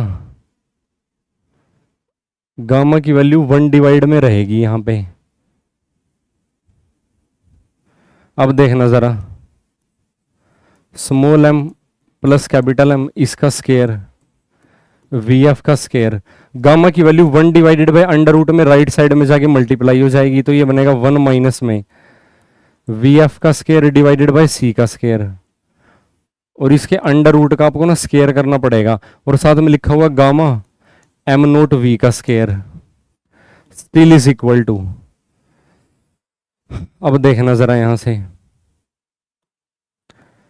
M naught plus capital M, इसका स्केयर कर दो, वी फाइनल का स्केयर कर दो बराबर, यहां पे ना सी स्केयर को इसके साथ लिख दो आप, ये बनेगा सी स्केयर माइनस में वी एफ का स्केयर, और यहां पे जब आप लिखोगे gamma M naught we divided by C का आपको करना पड़ेगा स्केयर, फाइनली जब आप ना वी एफ की वैल्यू जब आप फाइंड आउट करते हो, वी एफ का स्क्वायर कॉमन ले लो, ये वैल्यू उधर ना डिवाइड में लेके चले जाओ, वो वैल्यू इधर लाके ऐड कर दो, तो ये बनेगा 1 plus gamma M naught we divided by C, इसका तो स्क्वायर इज इक्वल टू, ये वैल्यू उधर डिवाइड में चली जाएगी, और जब ये डिवाइड में जाएगी ये तो इससे मल्टीप्लाई हो जाएगा, तो ये बनेगा आपके पास गामा एम नोट वी और डिवाइड में small m naught divided by capital M, इसका आपको करना पड़ेगा स्क्वायर। बस फाइनली आपके पास है ना ये वैल्यू आ जाएगी, और गिवन ऑप्शन में से ना कोई सा भी ऑप्शन करेक्ट नहीं है, इस बात का आपने ध्यान रखना है, इस बात का आपने ध्यान रखना है। सो इस तरीके से आप इसको ना सोल्व कर सकते हो। नेक्स्ट वन इज, अभी यहां से आपके पास है ना रिलेटिविस्टिक एनर्जी, रिलेटिविस्टिक मोमेंटम के क्वेश्चन स्टार्ट हो जाते हैं, special theory of relativity start हो जाएगी। यहां से क्या स्टार्ट हो जाएगी, इससे पहले वाला क्वेश्चन भी स्पेशल थ्योरी ऑफ रिलेटिविटी का ही था, वो मैं बताना भूल गया आपको। अब देखना जरा, एक पार्टिकल का ना रेस्ट मास दिया हुआ आपको, पार्टिकल का जो रेस्ट मास है वो क्या है, एम नोट है। In order for its total energy to be twice of its rest mass energy, जो इसकी ना टोटल एनर्जी है, टोटल एनर्जी क्या होना चाहिए, twice of its rest mass energy. Rest mass energy को आप कैसे रिप्रेजेंट करते हो, बताना, शाबाश बताओ। उसको ई नोट से एक्सप्रेस करते हो सिंपली। टोटल एनर्जी क्या हो, रेस्ट मास एनर्जी की ट्वाइस हो। मोमेंटम की वैल्यू आपको फाइंड आउट करनी है, क्या वैल्यू आपको फाइंड आउट करनी है, उसका जो रिलेटिविस्टिक मोमेंटम है उसकी वैल्यू आपको ना फाइंड आउट करनी है। In order for its total energy, now total energy की वैल्यू क्या दे रखी है, twice of E note given आपको है ना, twice of its rest mass energy. Total energy को क्या हुआ है, twice of rest mass energy है, यानी कि एम नोट सी स्क्वायर, ये होती है रेस्ट मास एनर्जी।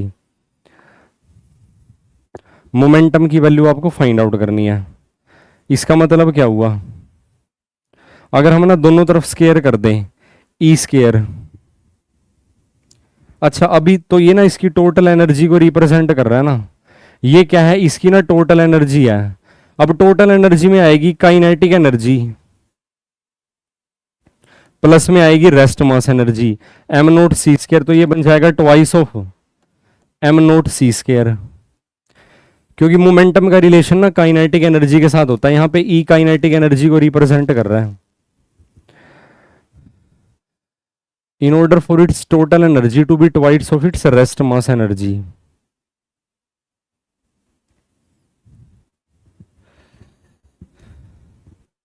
जो टोटल एनर्जी है वो क्या है, twice of the rest mass energy है। बताओ शाबाश, टोटल एनर्जी को आप ना कैसे एक्सप्रेस करते हो,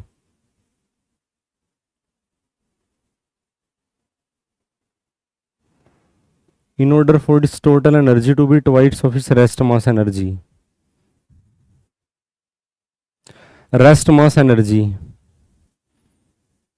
रेस्ट मास एनर्जी के लिए क्या इक्वेशन होल्ड करती है आपके पास,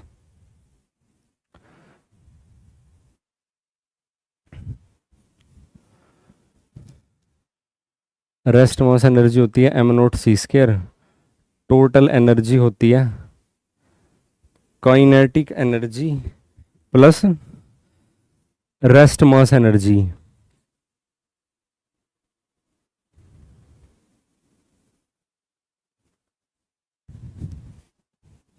सिंपल, अब देखना जरा, अब आपने क्या करना है, टोटल एनर्जी का अपना स्क्वायर कर दोगे, टोटल एनर्जी का ना दोनों तरफ स्क्वायर कर दो, तो ये बनेगा 4 m naught square C raise to power 4, squaring both the side. क्या किया हमने, स्केयरिंग बोथ द साइड किया।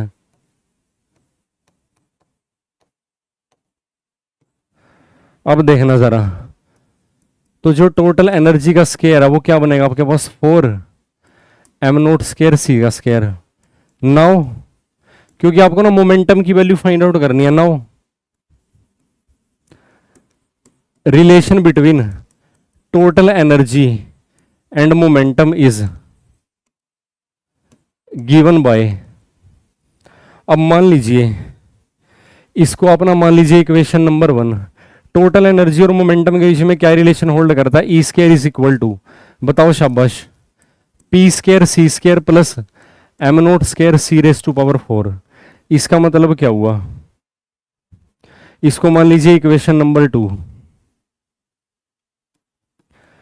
Using equation number 1 in equation number 2, energy की ये वैल्यू यहां पे जब आप यूज करते हो ना, क्योंकि ये भी ना टोटल एनर्जी को रिप्रेजेंट करता, तो वैल्यू पुट कर दो, तो ये बनेगा 4 times m note C square is equal to, ये बनेगा p square C square plus M note square C raise to power 4।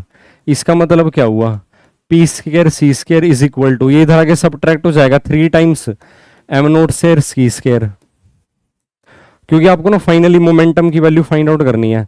P square की वैल्यू क्या हो जाएगी, सी स्केयर कैंसिल हो जाएगा, thrice of M note square, इसका मतलब है, और साथ में क्योंकि यहाँ पे ना, यहाँ पे है आपके पास सी रेस टू पावर 4 है, इस बात का आपने ध्यान रखना है, सी रेस टू पावर 4 है ना यहाँ पे, m raise to power 4 c naught raise to power 4।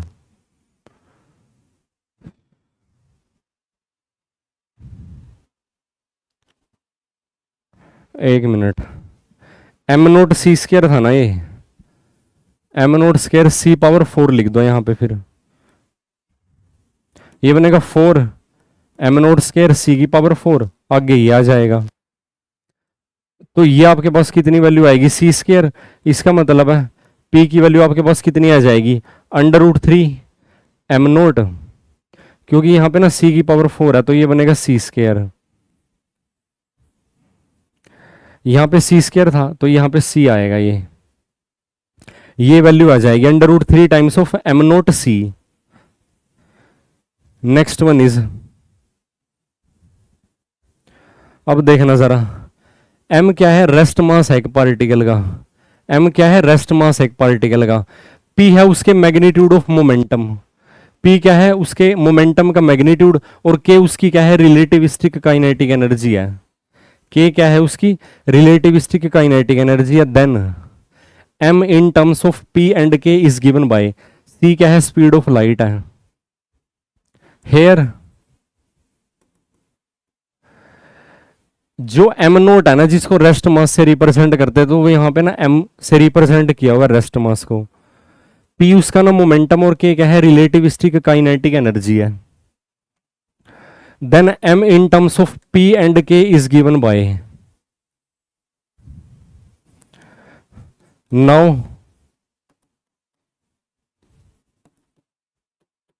according to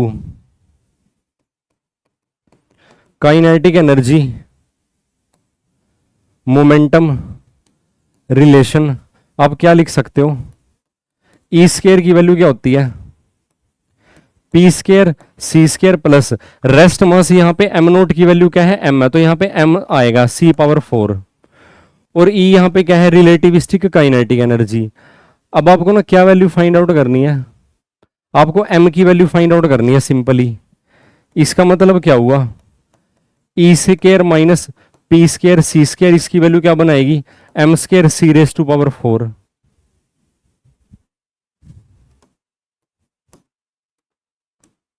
again E square minus में P square C square is equal to M square C raise to power 4, यही लिखा हुआ था, यही लिखा हुआ था।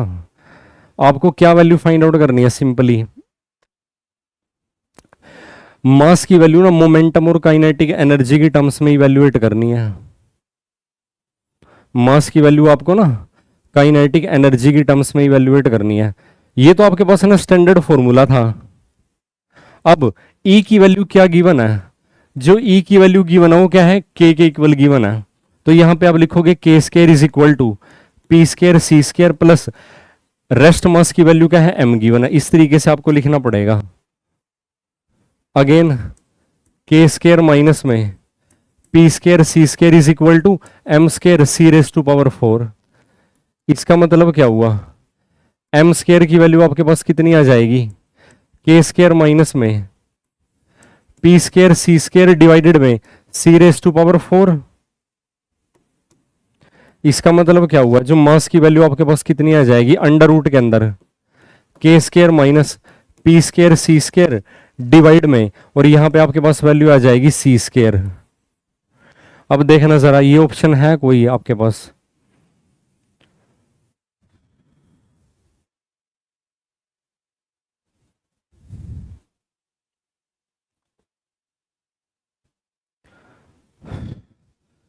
के किसको रिप्रेजेंट कर रहा है, अच्छा एक मिनट, एक हमसे ना एक मिस्टेक हो गई है, ई यहाँ पे ना टोटल एनर्जी को रिप्रेजेंट करता है। अब टोटल एनर्जी किसको रिप्रेजेंट करती है, एक मिनट, जो टोटल एनर्जी है ना, टोटल एनर्जी किसको रिप्रेजेंट करती है, ये क्या है यहाँ पे ना टोटल एनर्जी है, टोटल एनर्जी होगी kinetic energy plus rest mass energy M naught सी स्क्वायर, और इसका आपको ना स्क्वायर करना पड़ेगा इज इक्वल टू पी। अब rest mass energy again m c square, क्योंकि रेस्ट मास उसका एम है ना, p square C square plus m naught square C raise to power 4।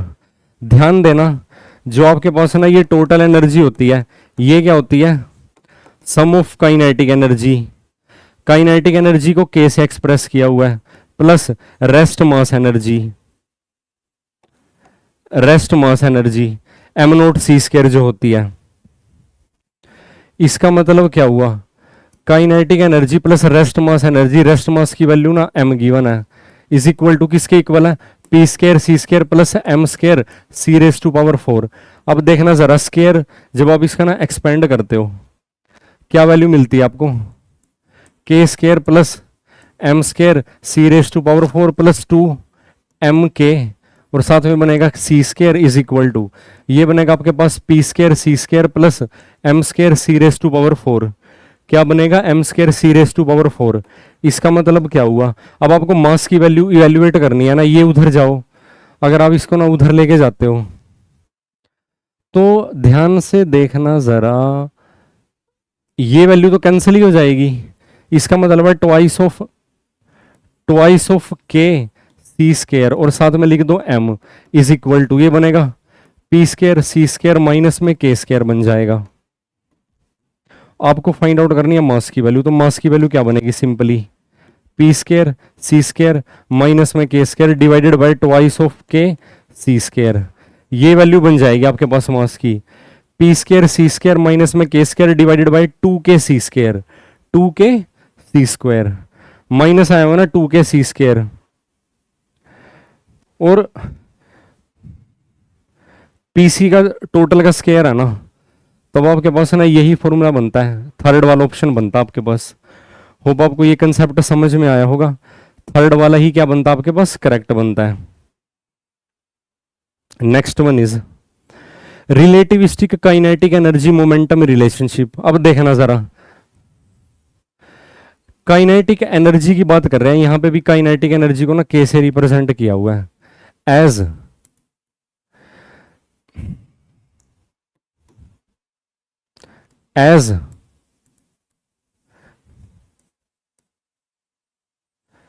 Energy momentum,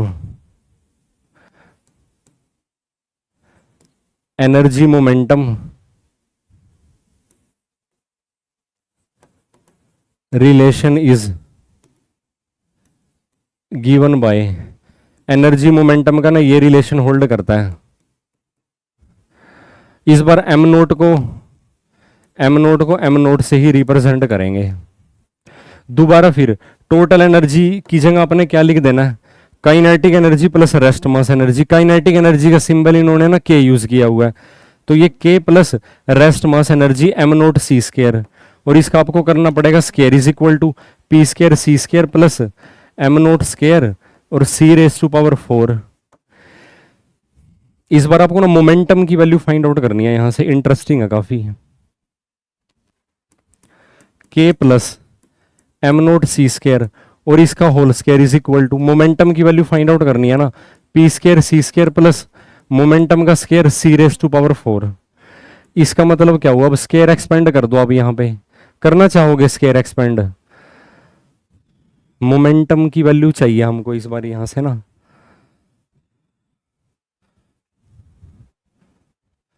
हम ऐसा करते हैं ना यहाँ पे,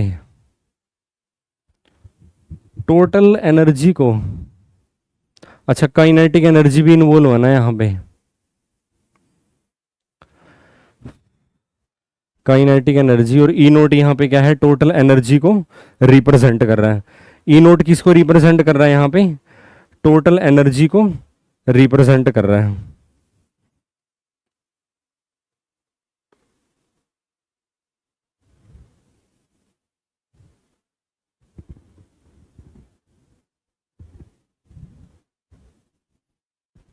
आपको क्या वैल्यू फाइंड आउट करनी है, रिलेटिविस्टिक काइनेटिक एनर्जी, जैसे मोमेंटम की वैल्यू फाइंड आउट करनी है। अब देखना जरा, पी स्केयर सी स्केयर की वैल्यू क्या बन जाएगी आपके पास, बताओ शाबाश। ये बनेगी के प्लस एम नोट सी स्केयर का होल स्केयर माइनस में M note square C raise to power 4। इसका मतलब क्या हुआ, फर्दर जब आप इसको ना सोल्व करते हो, मोमेंटम की वैल्यू क्या आ जाएगी आपके पास, अंडर रूट के अंदर के प्लस एम नोट स्केयर, इसका टोटल का स्केयर माइनस में एम नोट सी स्केयर और इसका टोटल का स्केयर। टोटल का स्केयर लिख दोगे ताकि ए स्केयर प्लस बी स्केयर बनाना आसान हो जाए, डिवाइड में सी लिख दोगे।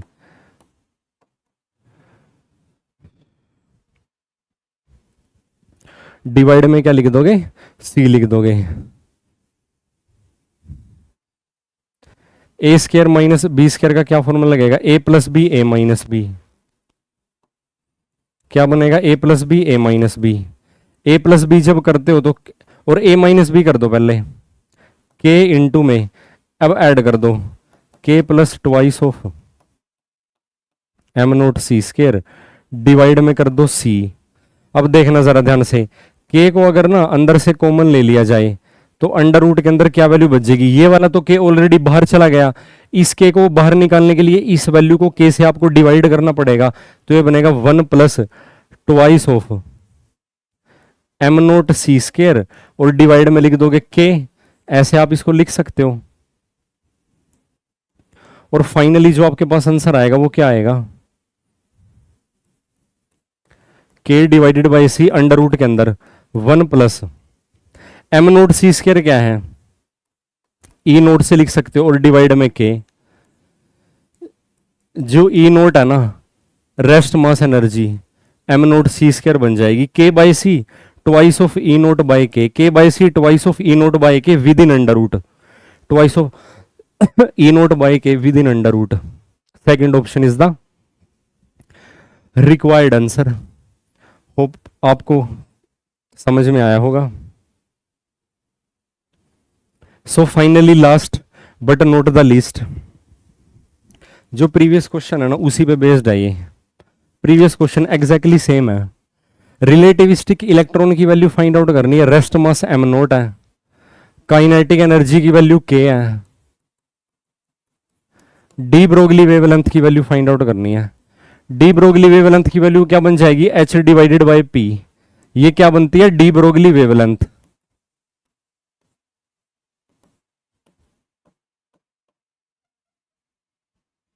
क्या बनती है ये, डी ब्रोगली वेवलेंथ। बस आपको अपना मोमेंटम पता होना चाहिए। बताओ शाबाश, एच डिवाइडेड बाय मोमेंटम। हाँ जी बताओ, मोमेंटम की वैल्यू क्या थी, बताओ शाबाश, मोमेंटम की वैल्यू क्या रहेगी, अरे बताओ। ई स्केयर माइनस में M note square C raise to power 4 और डिवाइड कर दो आप इसको ना सी स्केयर से, यही रहेगी मोमेंटम की वैल्यू। और इसका अंडर रूट भी तो लगाना पड़ेगा, अंडर रूट लगाना पड़ेगा।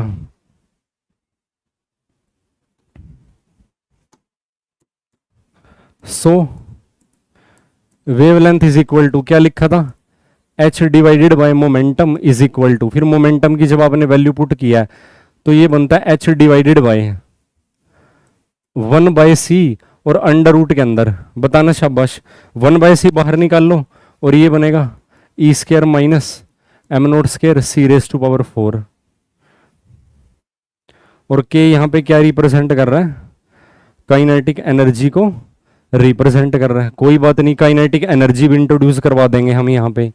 इज इक्वल टू ये बनेगा H C divided by under root के अंदर। अब देखो जरा ई स्केयर माइनस में M note square C raise to power 4 as जो टोटल एनर्जी ई होती है ना उसको आप कैसे लिख सकते हो, kinetic energy plus rest mass energy. Kinetic energy को के से रिप्रेजेंट किया हुआ है एम नोट सी स्केयर, तो रेस्ट मास एनर्जी होती ही है। इसका मतलब क्या हुआ, लैम्डा की वैल्यू क्या बन जाएगी आपके पास, एच सी डिवाइड में अंडर रूट के अंदर। अब अंडर रूट के अंदर ही तो आपको वैल्यू सब्स्टिट्यूट करनी है एनर्जी की, तो ये बनेगा kinetic energy plus rest mass energy M note सी स्केयर, और इसका आपको करना पड़ेगा होल स्केयर माइनस में M note square C raise to power 4 is equal to still is equal to H C divided by A square minus में B square लगा दो यहाँ पे दोबारा, फिर जैसे पहले वाले क्वेश्चन में किया था। ए स्केयर माइनस बी स्केयर लगा दो, ए प्लस बी ए माइनस बी, ए प्लस बी और ए माइनस बी, ये बन जाएगा।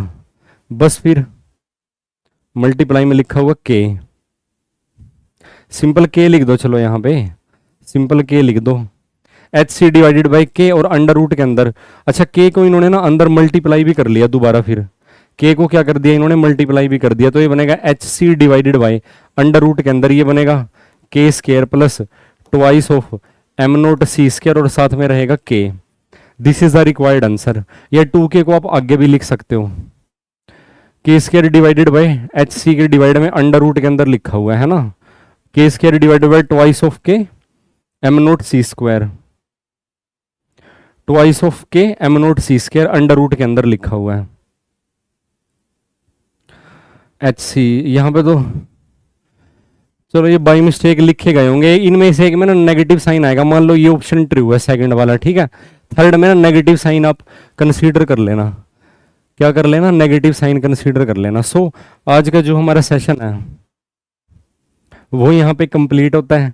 होप आपको आज का कंटेंट समझ में आया होगा। फर्दर अगर आपको कोई डाउट हो तो आप कमेंट सेक्शन में मेंशन कर सकते हो। नेक्स्ट क्लास जो होगी वो हमारी बेस्ड रहेगी क्वांटम मैकेनिक्स पे। और thank you very much and have a nice day.